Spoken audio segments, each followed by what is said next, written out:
안녕하세요. 최진호입니다. 최진호의 신앙탐구 101번째 시간입니다. 오늘은 하나님께로서 난 자라는 제목으로 말씀 나누겠습니다. 성경 말씀은 요한 1서 5장 1절에서부터 5절까지입니다. 예수께서 그리스도이심을 믿는 자마다 하나님께로서 난 자니 또한 내신 이를 사랑하는 자마다 그에게서 난 자를 사랑하느니라. 우리가 하나님을 사랑하고 그 계명을 지킬 때에 이로써 우리가 하나님의 자녀 사랑하는 줄을 아느니라. 하나님을 사랑하는 것은 이것이니 우리가 그의 계명을 지키는 것이라. 그의 계명들은 무거운 것이 아니로다. 대저 하나님께로서 난 자마다 세상을 이기느니라. 세상을 이김은 이것이니 우리의 믿음이니라. 예수께서 하나님의 아들이심을 믿는 자가 아니면 세상을 이기는 자가 누구냐? 아멘. 사도 요한은 요한 1서 5장 1절에서부터 5절까지 해서 예수 그리스도를 믿는 믿음의 중요성을 강조하고 있는데, 요한이 말하는 내용을 정리해보면 다음과 같습니다. 예수께서 그리스도임을 믿는 자마다 하나님께로서 난 자이다. 내신이 즉 아버지 하나님을 믿는 자마다 그에게서 난 자 즉 아들 예수를 사랑한다. 아버지 하나님을 사랑하는 자는 성자 예수님을 사랑한다는 말입니다. 그리고 우리가 하나님을 사랑하고 그의 계명을 지킬 때 우리가 하나님의 자녀를 즉 이웃을 사랑하는 줄을 안다고 합니다. 하나님을 사랑하는 것은 이것이니 우리가 그의 계명을 지키는 것이라고 하는데, 하나님을 사랑하게 되면 하나님이 주신 계명을 지키게 된다는 말씀입니다. 그러면서 하나님의 계명들은 무거운 것이 아니라고 합니다. 하나님께로서 난 자마다 세상을 이긴다고 하면서 예수께서 하나님의 아들이심을 믿는 자가 아니면 세상을 이기는 자가 누구겠는가 라고 합니다. 이 말씀을 요약하면 하나님께로서 난 자의 특징은 다음 세 가지로 정리될 수가 있습니다. 예수가 그리스도임을 믿는다. 둘째, 하나님과 그 자녀에 대한 사랑을 보인다. 셋째, 하나님의 계명에 순종한다. 요한은 올바른 믿음을 매우 강조하였습니다. 우리의 믿음은 우리의 행위를 결정하는 기초가 되기 때문에 올바른 믿음을 가진다는 것은 매우 중요합니다. 특히 예수님에 대해서 바른 믿음을 가지지 못할 경우 어떻게 될 것인가? 초대교회 시대에도 실제로 많은 문제들이 있었던 것 같습니다. 어떤 사람들은 예수에 관해서 처음에 들은 대로 믿지 않고 예수의 이야기를 당시 주위의 문화에 맞춰서 기호대로 각색하고 수정하고 왜곡하는 경향이 있었습니다. 당시에 일단의 이단자들은 인간 예수와 그리스도를 분리시켰습니다. 그들은 예수는 요셉과 마리아 사이의 부부관계에 의해서 태어난 단순히 사람이었으며, 세례를 받을 때 그리스도가 그에게 내려왔으나 십자가에 못 박히기 전에 그에게서 떠났다고 주장합니다. 그리스 로마의 문화에서는 신이란 명예롭고 능력이 있고 특권이 많은 존재라고 믿고 있었기 때문에 그러한 문화에 젖은 사람들은 하나님이 십자가에 못 박힌다는 생각을 받아들일 수가 없었을 것입니다. 그들에게는 아마도 이 세상의 천한 죄인처럼 취급당하는 하나님을 믿는다는 것은 너무나 황당하다고 생각되었을 것입니다. 그래서 이들 거짓 선생들은 인간 예수와 그리스도를 분리함으로써 하나님이 그런 모욕을 당했다는 사실을 부인했을 것입니다. 그런 가운데 이단의 무리는 위대하고 전능하신 하나님이 그런 비참한 일을 당한다는 것은 적절치 않다고 생각했기 때문에 복음을 왜곡하였을 것입니다. 요한은 이들의 잘못된 가르침과 믿음을 지적할 필요를 느꼈고, 그래서 6절에서부터 8절까지의 내용은 이들에 대한 반응으로 썼을 것으로 보입니다. 6절에서는 말합니다. 이는 물과 피로 임하신 자니 곧 예수 그리스도시라. 물로만이 아니요 물과 피로 임하셨다고 합니다. 이 말은 문맥상 얼른 이해하기가 쉽지는 않으나 물과 피란 요한의 시절에는 흔히 사용했던 용어라고 합니다. 많은 사람들의 동의하는 이 말의 의미는 물은 예수님의 세례를 상징하며 예수님의 지상 사역의 시작을 의미하고, 피는 십자가에서 죽으신 예수님을 의미합니다. 여기에서 요한이 말하는 것은 예수님이 세례 받을 때에 그리스도가 강림했고 십자가에 죽기 전에 떠났다는 이단 집단의 주장에 대한 반박인 것입니다. 요한은 예수 그리스도가 물세례, 물과 피로 임하셨음을 분명히 하고 있습니다. 이것은 메시아, 즉 하나님의 택하시고 기름 부으신 자가 실제로 십자가에서 고통을 받으셨고, 거짓 선생들이 말하는 것처럼 단지 인간인 예수가 아니라는 것을 의미하는 것입니다. 요한은 우리가 무엇을 믿는가에 대해서 분명히 의식하도록 우리를 일깨워주고 있습니다. 그렇게 함으로써 하나님의 영광스러운 약속이 성취되도록 하고자 하는 것입니다. 요한은 1절에서 예수께서 그리스도이심을 믿는 자마다 하나님께로서 난 자라고 분명히 말합니다.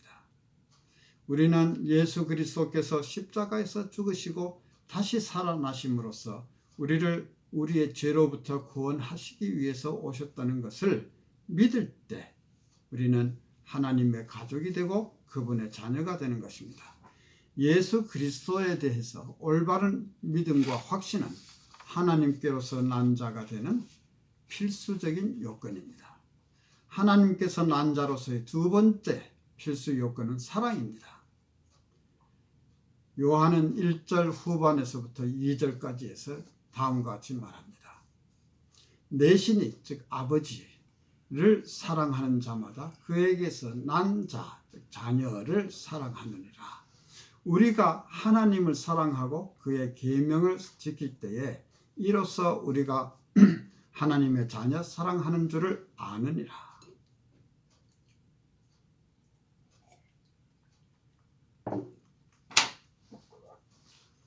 요한은 우리에게 하나님을 사랑하고 그의 자녀를 사랑하라고 말하고 있습니다. 그의 자녀를 사랑하라는 말은 이웃을 사랑하라, 즉 서로를 사랑하라는 말입니다. 하나님께로서 난 자는 하나님의 계명을 지켜야 함을 의미하고, 그 계명은 바로 하나님을 사랑하고 이웃을 사랑하는 것입니다.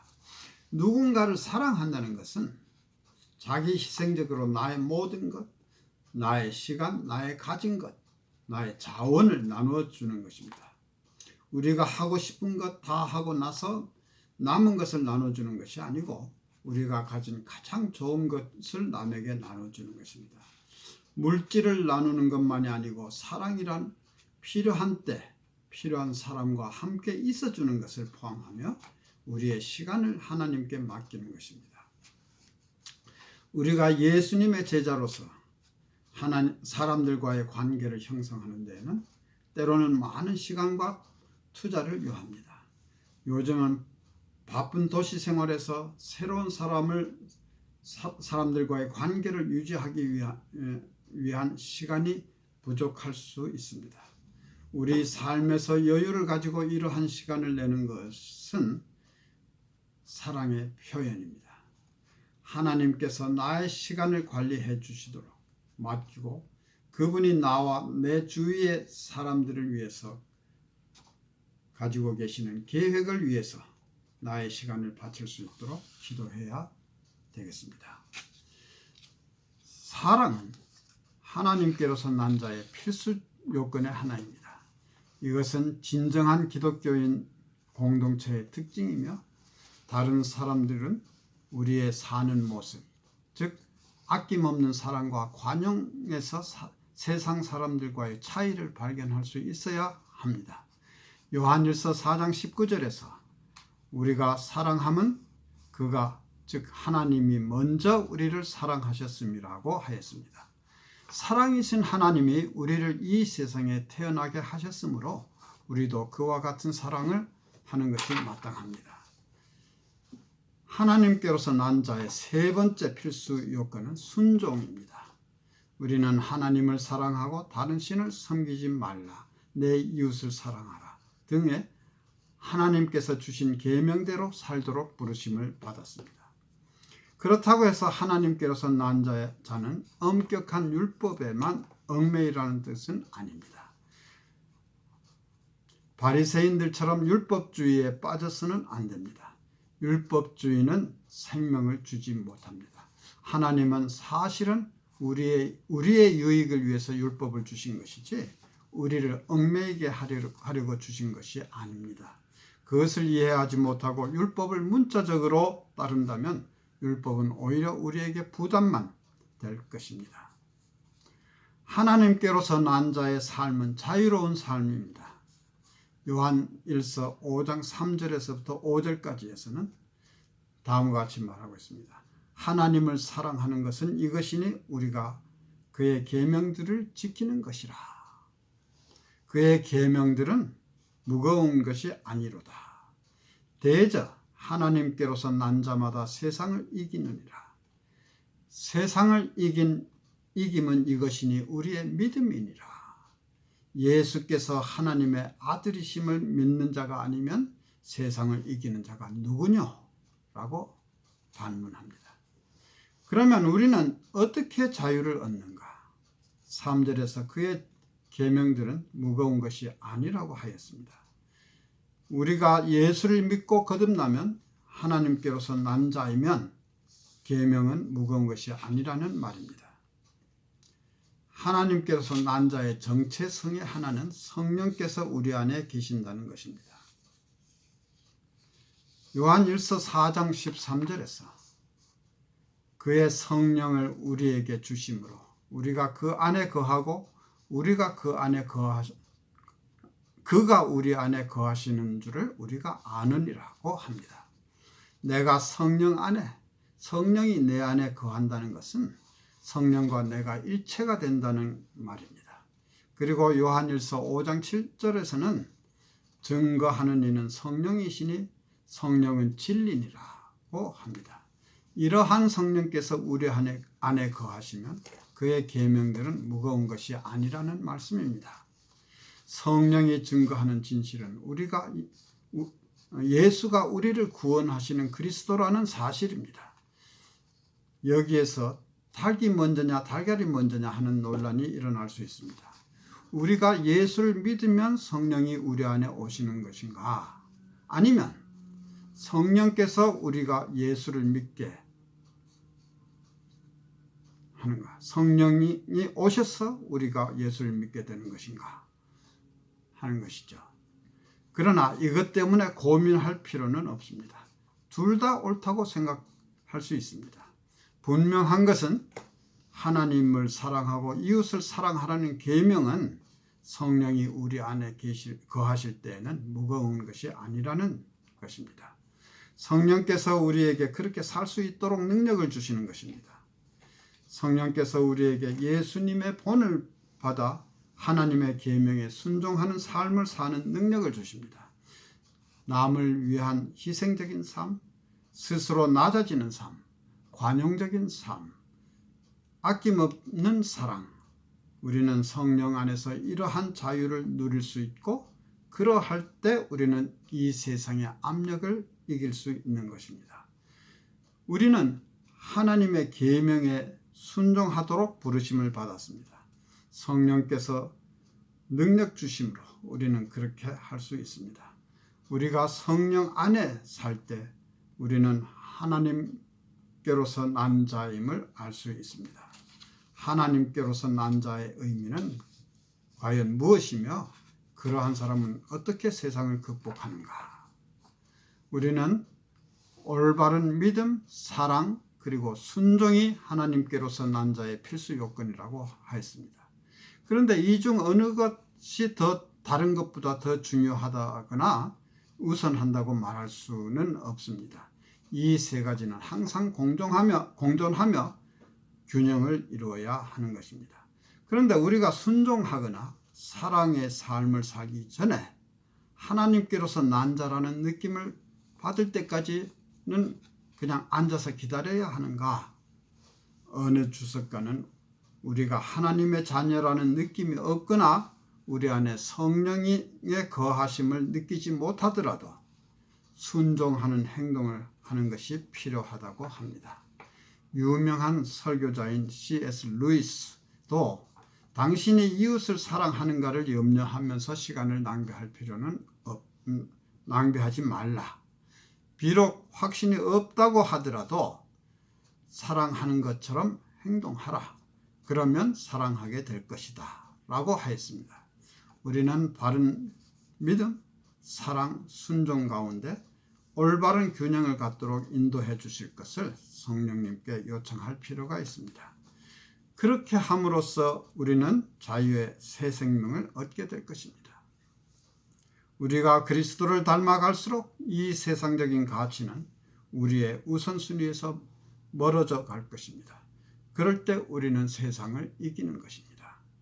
하나님께로서 난 자가 되는 것은 이 세상에 중요하지 않은 것들로부터 자유로워지는 것입니다. 천국에서의 새로운 삶을 이 땅 위에서 경험하는 것입니다. 항상 기억해야 할 것은 예수님은 나를 위해서 죽으셨다는 것입니다. 감사합니다.